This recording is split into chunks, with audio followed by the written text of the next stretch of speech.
In this video, I want to talk about the avenues that are available when police misuse or exceed their powers. So there are a few avenues available and they differ in levels of seriousness and how difficult they are to prove. I just want to start by recapping the amount of force that police are lawfully able to use when exercising their powers. So the Police Powers and Responsibilities Act of 2000 allows police to use reasonably necessary force against individuals in order to exercise any of the powers under that act. So this includes arrest, searching a person, exercising a search warrant in a house, or preventing a person from evading arrest. Importantly, this power does not extend to allowing the police to use force that would cause grievous bodily harm or death. So that's just a clear limit on how much power they can use. There is an exception though for critical situations, and there's a long definition in the Act of what that means, but basically it means where police using very serious force that would cause grievous bodily harm or death is the only option available. So that might be in a situation where a suspect is aiming a gun at police or bystanders, and police believe the only option available to them is to maybe use a taser or even their firearms against the person. So what happens then if police officers exceed their powers? If they don't use reasonably necessary force, they go beyond that.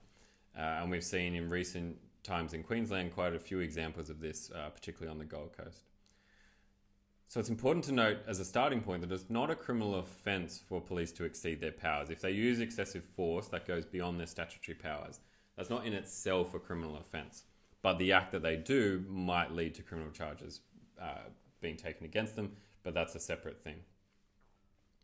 So the most common avenue for holding police accountable, or at least the lowest starting point, would be to say, you can make a complaint against the police force itself. So you might take the officer's name, ask for their name, and then go to the Queensland Police Service and make a complaint. That will then be handled internally, but if you believe that's unsatisfactory, you can take the complaint higher to the Crime and Corruption Commission, the CCC, which investigates police misconduct. And I'll come back to their powers and remit in more detail in a second. Another avenue would be to sue the police officer for a tort such as assault or battery or false imprisonment. So here we're talking civil law, it's not a criminal charge being laid against the police officer. A tort is a wrongful act against a person, and there are some similarities in the sense of an assault and a battery being an unlawful contact with a person. But here we're talking about the civil burden of proof, which is proving something on the balance of probabilities.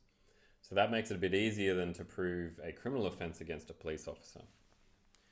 So an assault or battery would be an ordinary situation where force is used against a person, and false imprisonment captures the situation where a police officer might unlawfully arrest a person, place them in cuffs, place them in a police car, and detain them for some time. And if that exceeded their powers because the person did nothing wrong, well, then the person could claim damages against them under civil law. And again, here we're talking about civil remedies being compensation or payment to the person who's been harmed by the police officers, not criminal charges being laid. I say that rarely criminal charges may be laid against an officer because it can be more difficult to prove this.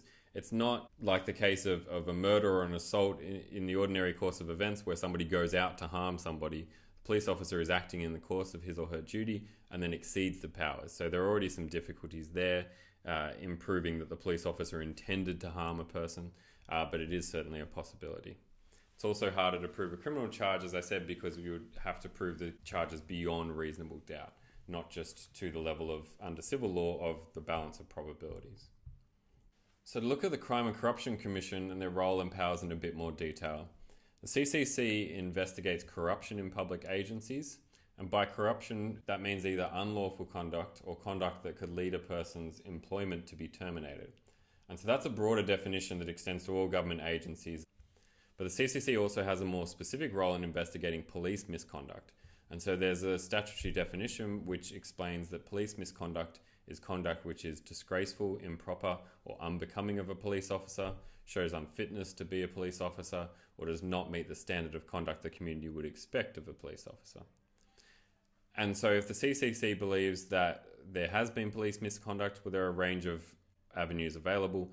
That can include disciplinary action, so the police officer might be suspended for a time, fired, have their pay reduced, be demoted, a range of employment remedies, or they can also pursue civil and criminal charges. So it can be referred to QCAT, the Civil and Administrative Tribunal, or the CCC can actually initiate a prosecution against the police officer.